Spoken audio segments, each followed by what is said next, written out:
Okay, hello Cloud Gurus and welcome to this lecture. In this lecture we're going to look at CloudFront. So what is CloudFront? Well, CloudFront is Amazon's content delivery network, or CDN. And a content delivery network is a system of distributed servers or a network that delivers web pages and other web content to a user based on their geographical locations of the user, the origin of the web page, and a content delivery server. So what does that actually mean? Well, let's look at how the internet works without a CDN. So let's say we've got a file server, it's sitting in London, and it has a video file on it. And let's say that file is about 1 or 2 gigs in size. So it's quite a large file. We've got our users from all over the world, from North America, South Africa, Australia, and India, and they want to watch this video. And the way they do it is they connect into London and they pull that video down. And it can take an awful lot of time, depending on where they are, depending on their connection speeds, and it can be quite a slow process. So we have these things called CDN networks, and they make the whole process a lot faster. Now, before we look at how they work, we just need to explore 3 key pieces of terminology. So the first one is that we have edge locations. And if you remember from the start of this course, we started talking about edge locations, and there's always more edge locations than there are regions. And this is basically the location where content will be cached. So this is where we cache our content. And this is separate to an AWS region or availability zone. We then have our origin, and this is the origin of all the files that the CDN will distribute. So this normally will be an S3 bucket, but it could also be an EC2 instance or an elastic load balancer or even Route 53.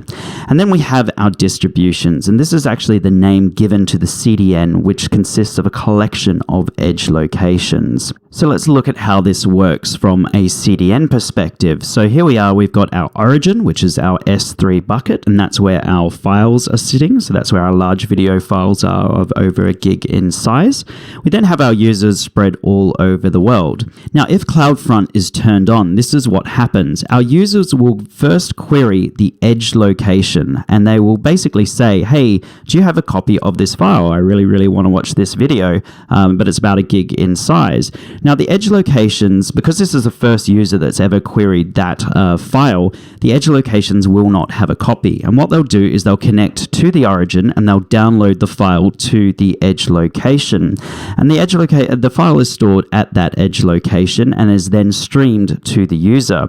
Then when a second user comes in and queries the same file, that file is already cached at the edge location. And that second user doesn't have to then download it from the origin, doesn't have to then be downloaded from the S3 bucket in London. They can actually just get it from an edge location nearest them. So in America or in South America or South Africa or Australia or in India or the Singapore, APAC region, etc., etc.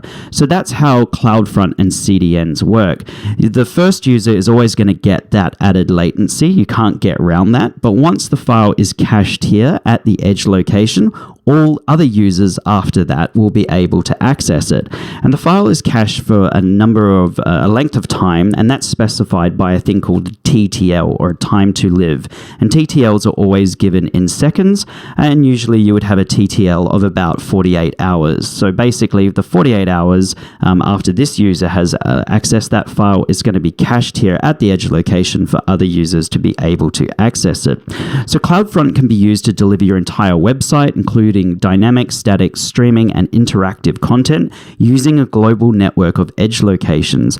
And requests for your content are automatically routed to the nearest edge location, so content delivered is always delivered with the best possible performance. So with CloudFront, there's 2 different types of distributions. You've got your web distribution, which is the one that we're going to use, and this is typically used for websites. And then we've got RTMP. This is used for media streaming for Flash, and it's not commonly used all that much anymore. Most people use the web distributions. So that being said, let's go ahead and set up a CloudFront distribution. You will need to log into the AWS console.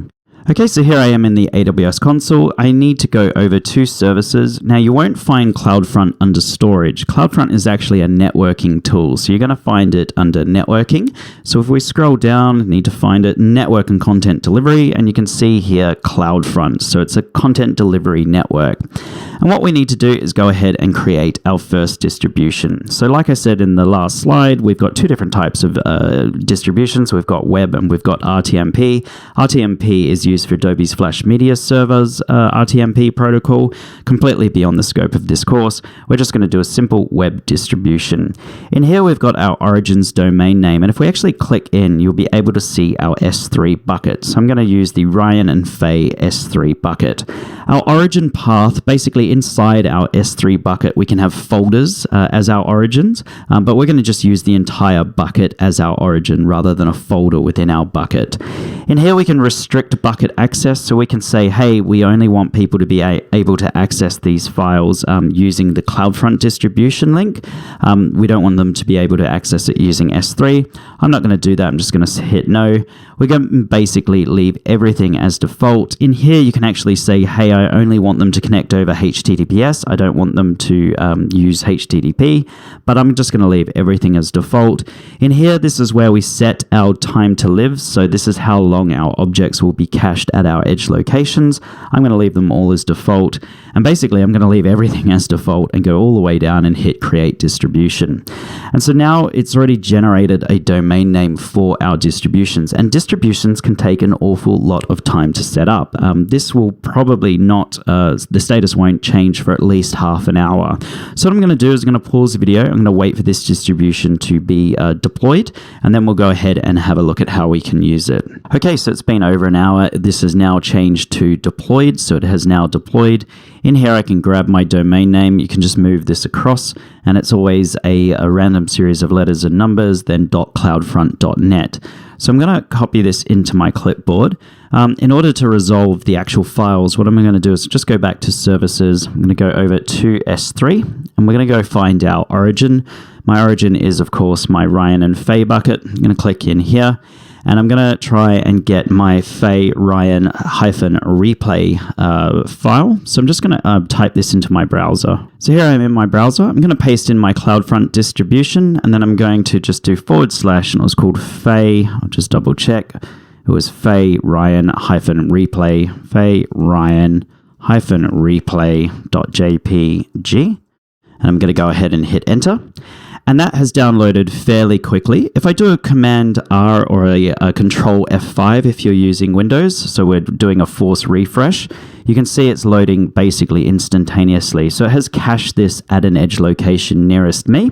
And now basically instead of going over to where this bucket was created, I think it's in Northern Virginia, it's actually getting this from a London edge location. So it goes incredibly quickly. So let's go to my exam tips. So in terms of my exam tips, just remember the 3 different types of terminology in CloudFront. So we've got our edge location. This is the location where the content will be cached. This is separate to an AWS region or availability zone. Our origin is just the origin of all the files that the CDN will distribute. So this can either be an S3 bucket or an EC2 instance or an Elastic Load Balancer or Route 53. And then our distribution, and that's simply the name given to the CDN, which is a collection of edge locations. So we created our distribution in there. And then we have 2 different types of distributions. We've got a web distribution, which is the one we just created. And then we've got RTMP, which is used for Adobe Flash Media's RTMP protocol. It's used for media streaming. One other thing you should note is that edge locations are not read-only. You can write to them too, so you can actually put an object to them. And so you can use S3 transfer acceleration, which we've looked at in previous lectures. And that's basically using your edge locations to write files up to S3. So bear that in mind as well. Also remember that objects are cached for the life of the TTL, for the time to live, and a TTL is always in seconds. And you can clear your cached objects, but you are going to be charged for doing that. So just to clean up, we'll go back over to services, go and find CloudFront, which is under your network and content delivery, and go ahead and click on CloudFront. In order to delete this distribution, first you must disable it. Go ahead and hit yes, disable. It's going to take a while to disable. Again, it could be 20 minutes or so. Once that has been disabled, you can just click in here and click delete. So go ahead and delete that because we don't need this for the rest of the course. So that is it for this lecture, guys. If you have any questions, please let me know. If not, feel free to move on to the next lecture. Thank you.